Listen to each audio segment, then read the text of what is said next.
Untuk kita sesi yang kedua ini, saya akan mengundang kembali Dr. Rudy Kurniawan selaku moderator.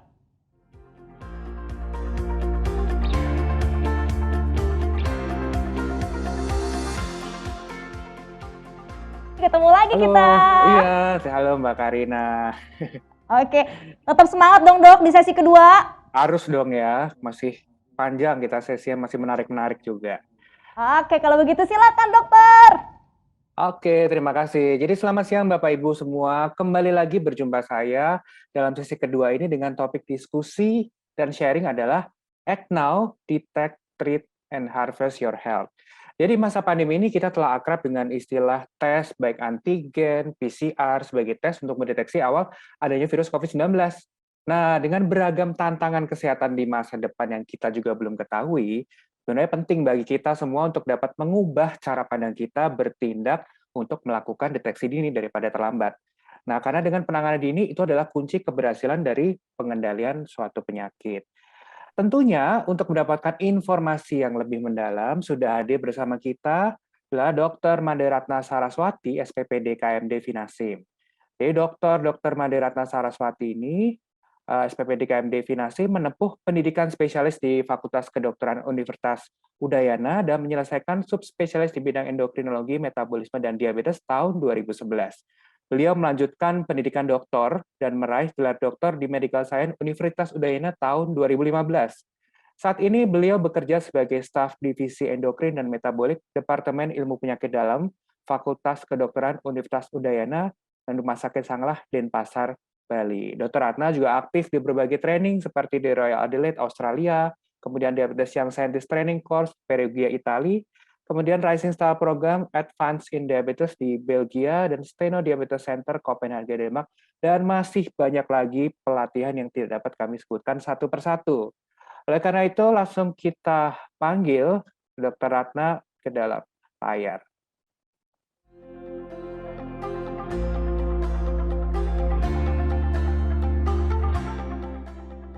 Selamat siang, Dr. Ratna. Halo, selamat siang, Dokter Rudi. Apa kabar? Baik, Dok. Gimana dokter kabarnya, Dok? Sehat, Kabar Dok? baik dan gembira sekali ya bisa ikut sharing di sini di acara Merck Life Festival yang keren. Betul sekali, Dok. Jadi kita udah nggak sabar nih mendengar sharing dokter tentang topik kita di sesi kedua kali ini, Dok. Jadi mari kita langsung saja, tanpa menunggu lama lagi, kita berikan waktu dan layar untuk Dr. Ratna. Silakan, Dr. Ratna. Ya. Terima kasih Dokter Rudi Kurniawan atas perkenalannya tadi ya, lengkap sekali. Terima kasih juga kepada PT Merck yang sudah mengadakan acara ini, acara yang menurut saya sangat penting bagi kita semua. Dan kemudian tentu bagi Bapak, Ibu, sahabat sekalian, saya juga mengucapkan terima kasih sudah menyimak ya. Jadi seperti disampaikan tadi, topik yang akan saya bawakan adalah tentang Act Now, Detect, Treat, and Harvest Your Health. Jadi izinkan saya memperkenalkan kembali, saya biasa dipanggil Dr. Ratna. Mungkin kalau ingin mengenal lebih dalam, bisa dilihat nanti, diikuti, coba diklik dulu slide-nya ya. Ada kanal YouTube yang saya dedikasikan untuk memberikan edukasi bagi sahabat-sahabat, khususnya terkait tentang diabetes ya. Nah, mari kita mulai sekarang ya. Jadi kalau kita bayangkan ya, bahwa kehidupan itu sebagai sebuah perjalanan, maka kalau kita ingin perjalanan kita itu menyenangkan, bisa mencapai tujuan dari perjalanan tersebut, tentu perjalanan ini kita harus siapkan. Jadi prepare our journey of life. Ini penting sekali. Nah, dalam upaya untuk persiapan ini ada beberapa hal yang penting kita ketahui. Antara lain kita harus tahu, ini mau menuju kemana sih ya? Kita akan menuju kemana dalam perjalanan ini ya, termasuk kehidupan juga begitu ya. Kemudian, nah tentu ada banyak jalan untuk menuju kepada tujuan ini ya. Dan kita harus tahu memilih jalan mana yang aman. Jadi kalau kita umpamakan dalam situasi kita mesti tahu kebiasaan hidup mana yang aman, situasi mana yang aman yang perlu kita pilih supaya kita dapat mencapai tujuan dari hidup itu. Kemudian, nah, kita sudah tahu jalan yang aman. Tentu kalau kita melakukan atau anggap tubuh ini sebagai sebuah kendaraan, maka jangan lupa pasang sabuk pengaman. Jadi jangan selalu menganggap bahwa segalanya itu aman meskipun kita sudah memilih jalan yang aman. Tahu mau menuju kemana, pilih jalan yang aman and fasten your seat belt. Dan setelah itu berarti kita siap untuk melakukan perjalanan kehidupan. Nah, selanjutnya, kalau seperti saya sebutkan tadi dalam perumpamaan perjalanan kehidupan ini, tubuh kita ini kita bisa umpamakan sebagai kendaraan. Dan setiap orang memiliki kendaraannya sendiri. Jadi mungkin ada yang kendaraannya ini masih baru dengan kekuatan, kemampuan yang masih kuat sekali ya, mampu menempuh jarak tempuh yang panjang, kapasitasnya besar ya. Tapi di satu sisi ada mungkin yang sudah menuju ke kendaraan yang antik ya, kemudian kapasitasnya juga berbeda dan kemudian ada beberapa hal yang sudah mulai perlu mendapatkan perhatian khusus.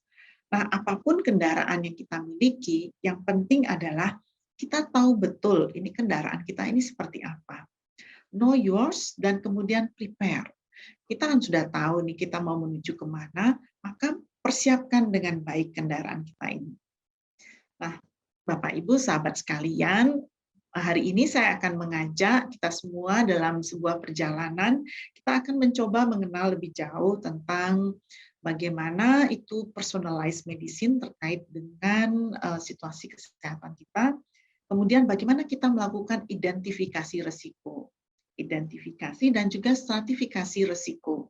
Tadi Dr. Rudy sudah mengatakan bahwa banyak ya dari kita itu kadang-kadang khawatir untuk tahu penyakitnya.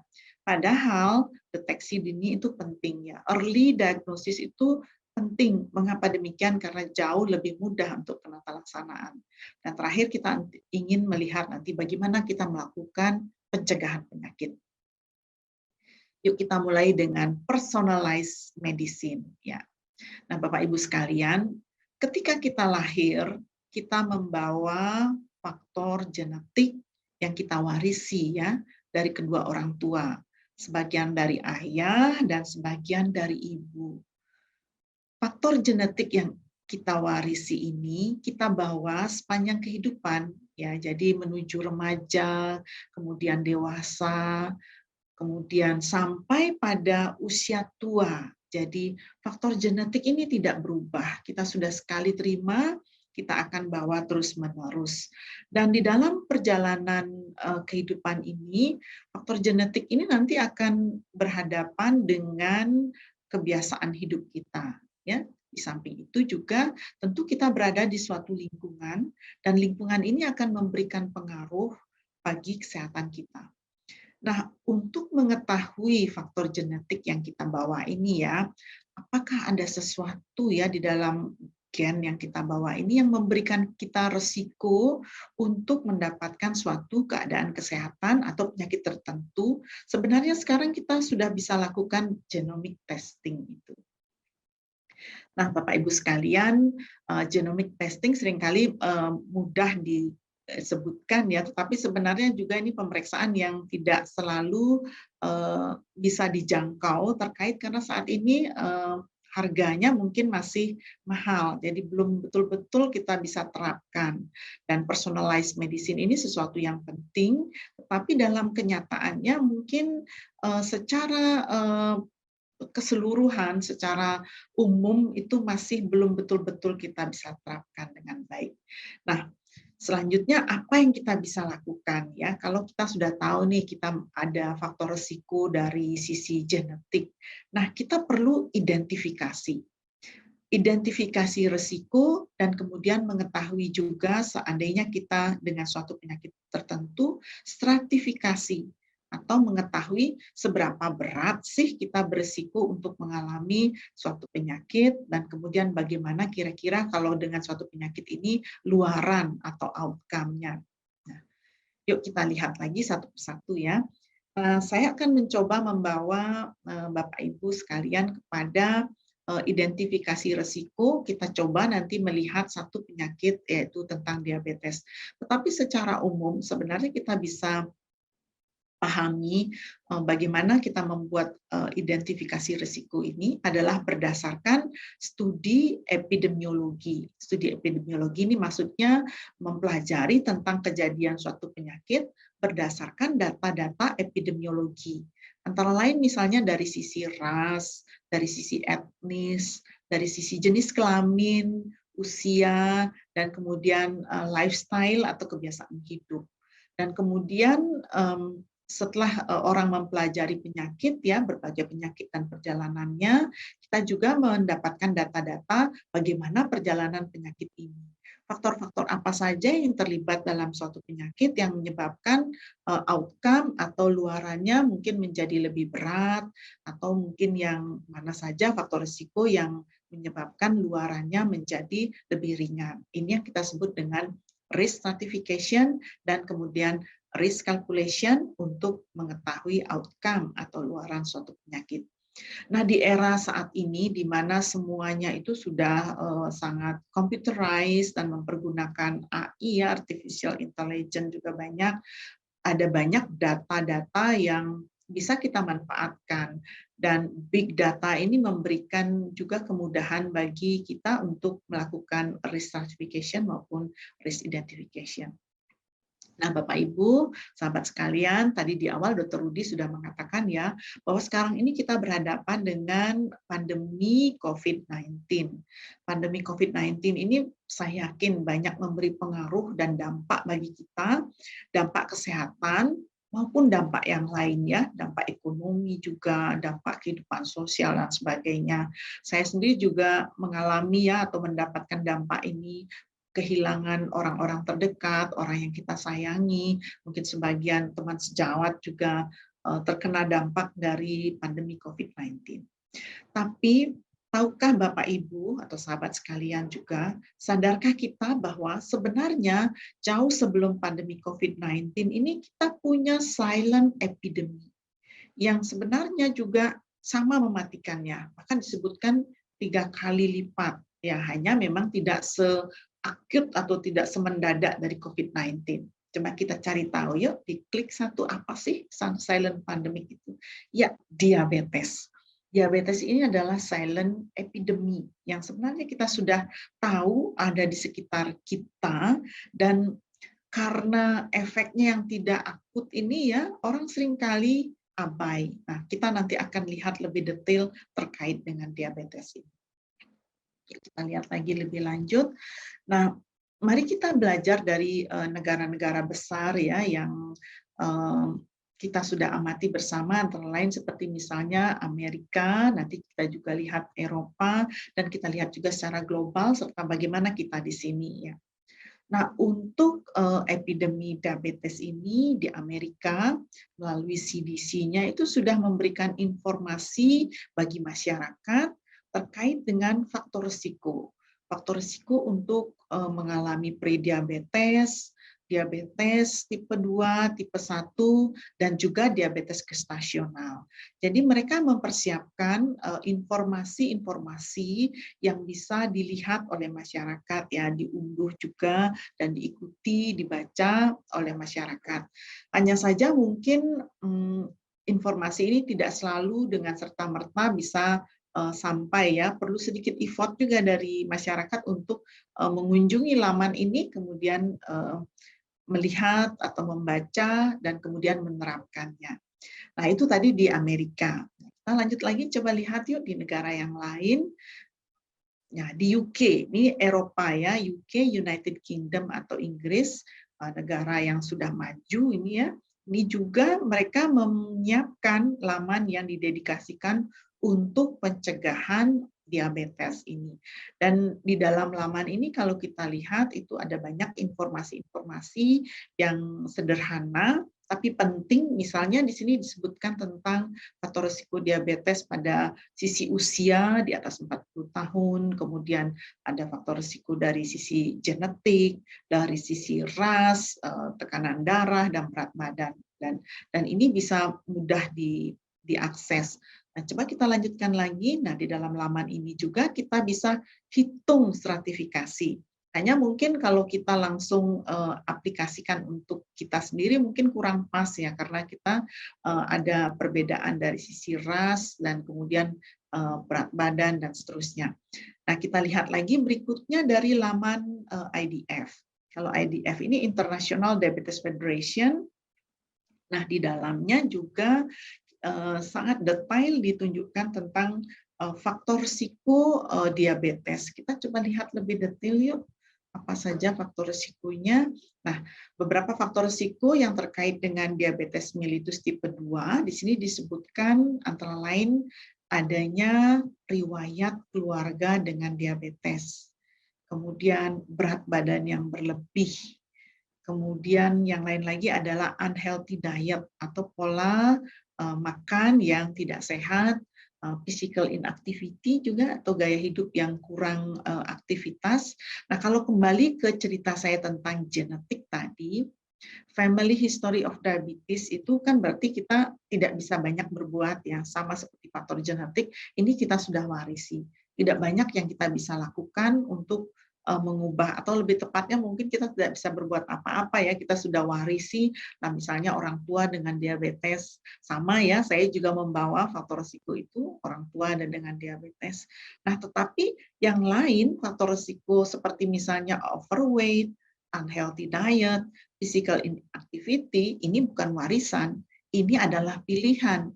Apakah kita mau tetap dengan berat badan yang ideal, ataukah kita membiarkan diri kita menjadi overweight atau obese? Ini pilihan Anda. Dan terkait dengan overweight ini, kita bisa tempuh, ya, kita bisa cegah dengan melakukan healthy diet atau diet yang sehat dan kemudian gaya hidup dengan aktivitas yang memadai.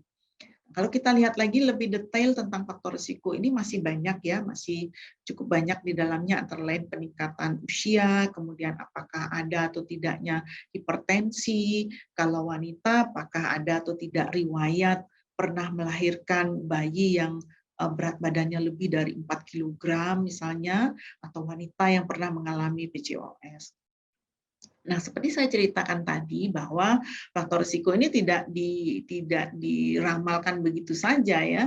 Ini dibuat berdasarkan hasil studi epidemiologi. Nah, kalau Eropa ini mereka mempergunakan FINRIS yang didasarkan pada Finnish Diabetes Study. Jadi mereka punya studi dulu ya, kemudian dari studi ini dilihat faktor-faktor epidemiologi dan diterjemahkan ke dalam skor faktor risiko. Yuk kita lihat lagi lebih lanjut.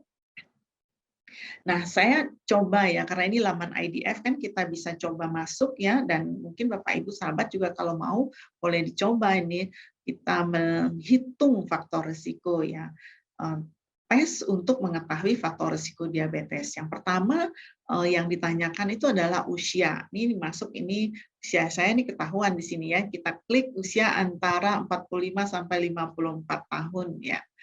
Nah, setelah usia kita masukkan data berikutnya adalah body mass index. Nah, body mass index itu dihitung berdasarkan berat badan dalam kilogram dibagi dengan tinggi badan dalam meter, dan kemudian kita akan dapatkan BMI. Nah, di sini nanti dari laman ini langsung menghitungkan untuk kita, kemudian dimasukkan kategori mana, apakah normal weight, overweight, atau obese. Kemudian selanjutnya yang berikutnya adalah tentang waist circumference atau lingkar pinggang atau lingkar perut ya. Dari situ nanti bisa dilihat apakah ini masuk skor berapa. Tinggal kita masukkan aja berapa ukurannya. Wanita berbeda dengan laki-laki. Tapi secara umum bisa saya informasikan kalau laki-laki itu di atas 90 itu berisiko lebih tinggi dibandingkan yang lingkar pinggangnya di bawah 90. Kalau wanita cut off-nya itu 80. Jadi 80 cm, di bawah 80 cm itu kategorinya risiko rendah, tapi di atas 80 cm risiko tinggi untuk menjadi prediabetes maupun diabetes. Berikutnya adalah hitungannya bagaimana tentang aktivitas fisik. Apakah melakukan aktivitas fisik rutin atau tidak? Setidaknya 30 menit dalam sehari. Kemudian pola makan. Apakah mengkonsumsi sayur dan buah setiap hari. Diklik yuk tentang pola makan iya. Apakah mengkonsumsi sayuran atau buah-buahan? Nah, di sini malah diberikan perhatian khusus untuk buah beri yang mengandung banyak antioksidan. Ya. Selanjutnya, nah, apakah ada riwayat hipertensi? Apakah mengkonsumsi obat untuk mengatur tekanan darah? Dan kemudian apakah pernah terdeteksi kadar gula darah yang tinggi? Diklik lagi untuk faktor risiko berikutnya, apakah pernah riwayat gula darahnya tinggi? Misalnya pernah diopname dengan kadar gula darah yang tinggi, atau ketika hamil pernah gula darahnya tinggi. Dan yang terakhir, diklik lagi sekali. Nah, apakah ada keluarga dengan diabetes, ya, keluarga dekat, ya, di dalamnya yang dimasukkan adalah orang tua atau saudara kandung. Nah, setelah kita masukkan faktor-faktor risiko ini akan keluar perhitungan kalkulasinya. Nah, ternyata saya dapat skor 10. Skor 10 ini artinya slightly elevated, dan slightly elevated di sini maksudnya 1 di antara 25 orang ini akan mengalami diabetes. Tapi saya punya faktor risiko dong, ya. Tapi di dalamnya juga diberikan catatan. Kita nggak bisa berbuat banyak dari sisi umur. Nih, kalau dihitung ada 8 faktor risiko ya yang dia masukkan untuk menghitung risiko ini. Nah, umur berjalan terus ya, mau kita tidur, mau kita pakai untuk aktivitas, hari itu berjalan terus, umur nambah terus ya, nggak bisa berkurang ya. Ada orang jual juga untuk ekstra tambahannya. Tapi kita bisa berbuat untuk body mass index, untuk lingkar pinggang, untuk gaya hidup yang lebih aktif, untuk pola makan yang sehat. Ini kita bisa berbuat sesuatu ya. Jadi ini bukan takdir, tapi pilihan kita mau ngapain, mau menuju yang mana ya. Next slide. Nah, sebenarnya di Indonesia juga punya ya, kita punya skor ini juga punya, dan sekarang ini malah ada chatbot ya. Jadi kalau Bapak Ibu ingin masuk bisa tanya gendis, itu di sana ada chatbot yang bisa membantu kita menghitung faktor risiko diabetes ya. Nanti silahkan nanti dicoba. Nah, kita masuk berikutnya kepada early diagnosis atau diagnosis dini. Nah, tadi juga kalau kita lihat skor saya itu ya disebutkan 1 di antara 25 orang akan menderita diabetes. Jadi orang yang seperti saya memiliki skor 10 itu. Dan nanti kalau misalnya Bapak Ibu mengamati diri sendiri, wah saya ini punya banyak nih faktor risiko. Nah, apakah saya akan menjadi diabetes? Apakah saya akan menderita hipertensi? Apakah saya akan menderita gangguan lemak? Apakah saya akan menderita gangguan kolesterol? Ada banyak sekali pertanyaan. Dan kadang-kadang kita bertanya tapi takut untuk tahu jawabannya. Coba diklik lagi. Jadi pertanyaan-pertanyaan tadi akan muncul di benak kita. Dilihat lagi secara keseluruhan. Yuk diklik lagi. Ada gambar yang lebih detail lagi tentang, kita mungkin bertanya mulai dari atas. Saya kadang-kadang lupa ya naruh kunci itu di mana. Apakah otak saya ini masih sehat nggak ya? Apa ada sesuatu sudah mulai terganggu nggak ya? Kemudian apakah fungsi tiroid saya bagus? Kemudian mungkin pertanyaan yang lebih detail lagi, saya sejak remaja sudah merokok ya, diam-diam meskipun orang tua nggak tahu. Apakah saya berisiko untuk menderita kanker paru di kemudian hari? Nah, ada lagi mungkin Bapak Ibu atau sahabat yang punya masalah ketika dibawa jalan, maunya sih aktif ya secara fisik, biar olahraga setiap hari, tapi baru jalan sedikit kok sudah ngos-ngosan ya, sudah nyeri dada ya, kira-kira saya punya penyakit jantung nggak ya? Mungkin ada lain lagi pertanyaannya, saya sejak 6 bulan terakhir ini berat badan menurun, lalu sering diare. Papa saya dulu meninggal karena colon cancer. Saya apakah waktunya udah dekat ya? Ada mungkin yang sampai sehebat itu pertanyaannya. Atau mungkin bapak-bapak, saya sering sekali ya pingin kencing terus bolak-balik ke toilet. Saya punya masalah prostat nggak ya? Ginjal saya berfungsi baik nggak ya? Jadi banyak sekali yang kita tanyakan, dan ini tentu menyebabkan kekhawatiran. Tetapi di satu sisi tidak berani untuk mengetahui, takut untuk tahu. Ya. Nah, nanti coba diamati ya, kira-kira ada enggak yang punya kondisi seperti itu. Nah, yang sekarang harus kita lakukan adalah diagnosis dini. Bagaimana caranya? Medical check up ya. Act now, act right ya. Jadi yuk sekarang dan lakukan yang terbaik, yang benar yang kita bisa lakukan untuk menjawab pertanyaan kita itu, lakukan medical check up. Nah, kalau kita kembali ke tentang diabetes tadi ya, sebagai contoh ini satu, apakah saya diabetes? Tadi kita sudah mencoba melihat risiko, sudah tahu kita punya faktor risiko, apalagi kalau sudah tahu ada gejala, maka lakukan pemeriksaan gula darah. Jangan takut. Beberapa di antara kita kadang-kadang berpikir begini ya, aduh kalau saya cek nanti ketahuan. Kalau ketahuan mungkin setelah ketahuan justru jadi benar-benar sakit ya, lebih baik enggak tahu. Kalau kita analogikan dengan perjalanan kita tadi ya, kalau menurut saya, ketika kita melewati suatu jalan akan lebih baik, lebih aman bagi kita kalau kita tahu, oh di depan itu ada jalan licin nih, jadi kita harus berhati-hati. Oh di depan itu ada jurang, jadi kita harus tahu kita mungkin bisa pilih jalan alternatif. Ya, seperti itu analoginya. Yuk kita klik lagi. Nah, tadi kita sudah berpikir untuk melakukan medical check up. Nah, tapi prinsipnya apa sih yang ingin kita tahu dari medical check up ini? Jadi ketika kita melakukan medical check up, itu sebenarnya mirip seperti kita mengikuti ujian. Ya, coba dilihat lagi ya. Ketika kita berani untuk datang ke laboratorium, melakukan pemeriksaan. Maka seperti orang ujian, kemungkinannya bisa jawabannya banyak yang benar, bisa ada banyak angka merahnya juga ya. Ini kita harus pertama siap, prepare untuk mengetahui hasilnya. Ya, apapun hasilnya adalah lebih baik dibanding tidak tahu. Nah, kadang-kadang kita perlu melakukan persiapan psikologis ya, apalagi kalau tesnya agak berat nih, tes untuk penanda kanker gitu misalnya ya, untuk mengetahui apakah ada kanker atau tidak, atau ada infeksi-infeksi yang kadang-kadang menimbulkan stigma misalnya mau cek infeksi tertentu nih, tapi sudah khawatir dulu. Jadi secara psikologis kita bersiap dulu. Paling nggak kan hasilnya ada dua aja kemungkinan, bisa positif, bisa negatif. Apa yang harus kita siapkan dari sisi mental untuk menghadapi hasil lab tersebut. Dan berikutnya, setelah kita tahu hasil, cari tahu apa yang harus kita lakukan. Find out what to do next ya. Kita tidak selalu harus bisa menjawab semua pertanyaan yang kita miliki.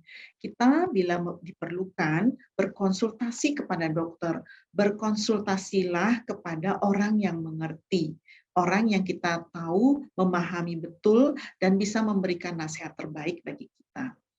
Dan nasihat ini tentu ujung-ujungnya adalah untuk mencegah penyakit, atau kalau memang sudah terdiagnosa, mencegah komplikasinya, mencegahnya menjadi lebih berat.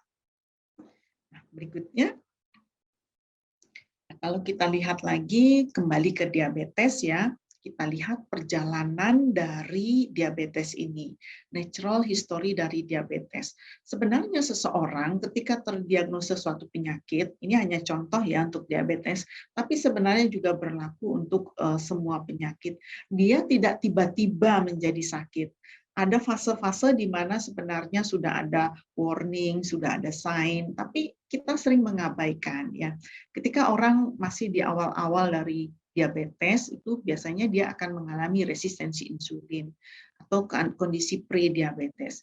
Kondisi pre-diabetes ini juga tidak tiba-tiba, orang awalnya ini sehat, dari sehat menuju pre-diabetes, coba diklik sekali, biasanya dia akan muncul ya situasi yang obes ya. Coba dilihat lagi, jadi antara sehat dan pre-diabetes ini ada episode overweight atau obes ya, yang kadang orang salah interpretasi. Kadang berpikir, oh ini mungkin karena saya makan banyak aja ya, atau mungkin karena situasi pandemi ini jadi nggak berani banyak aktivitas, akhirnya berat badan meningkat. Nah, tapi kita abai, padahal ini sebenarnya warning awal bahwa seseorang mungkin akan jatuh kepada pre-diabetes dan kemudian menuju diabetes dan komplikasi. Sebagian besar dari saudara-saudara kita diabetisi umumnya datang ketika sudah diabetes atau bahkan ketika sudah dengan berbagai komplikasi. Dan tentu situasi ini akan menyebabkan pengobatan menjadi lebih mahal, kemudian situasinya menjadi lebih berat, dan seringkali akan merasa bahwa ini penyakit yang menyebabkan frustasi. Padahal sebenarnya kalau kita bisa lakukan sesuatu lebih dini, pengobatannya relatif mudah ya, dengan mengubah lifestyle, menurunkan berat badan, kita bisa reverse menjadi normal kembali. Yuk kita lihat lagi slide berikutnya. Nah, ketika kita sudah mengetahui dari medical check up, ternyata kita menderita sesuatu atau ada gejala-gejala nih untuk mengalami penyakit tertentu, ada hal yang kita bisa lakukan untuk mencegahnya menjadi manifest atau menjadi betul-betul sakit. Yang poin penting yang pertama adalah healthy lifestyle. Eat good food and do regular exercise. Jadi lakukanlah pola hidup yang sehat, pilih makanan yang sehat, dan lakukan aktivitas fisik yang teratur. Ini nasihat yang mudah untuk dilakukan, dibicarakan ya, tapi melakukannya secara konsisten ini tidak selalu mudah. Perlu betul-betul kita aware atau sadar dan paham bahwa ini penting bagi kita. Dan kemudian kalau memang kita terdiagnosa suatu penyakit, maka coping style ini penting. Bagaimana kita memanage stres, bagaimana kita mengendalikan stres atau tegang akibat dari penyakit yang kita ketahui ataupun dari situasi stres secara umum ya, stres akibat masalah ekonomi, masalah sosial dan sebagainya. Manage stres ini. Dan kemudian satu lagi yang penting adalah dalam healthy lifestyle ini hindari alkohol, dan bagi sahabat yang merokok mulai sekarang berhentilah merokok. Nah, untuk teman-teman, Bapak Ibu yang ternyata terdiagnosa penyakit, belum terlambat. Kita bisa lakukan pencegahan untuk dia menjadi lebih berat dan cegah agar tidak terjadi komplikasi. Dan kalau kita misalnya sudah minta pendapat, berkonsultasi dengan dokter dan diberikan obat, mari take your medicine regularly. Minum obat secara teratur. Nah, Bapak Ibu, saya kira itu ya yang penting yang ingin saya sampaikan kepada Bapak Ibu. Jadi, act now, detect, treat, and harvest your health. Nah, satu ini yang penting. Jika tidak sekarang, kapan lagi? Jadi, yuk kita mulai dari sekarang. Ya. Terima kasih, saya kembalikan kepada Dr. Rudi.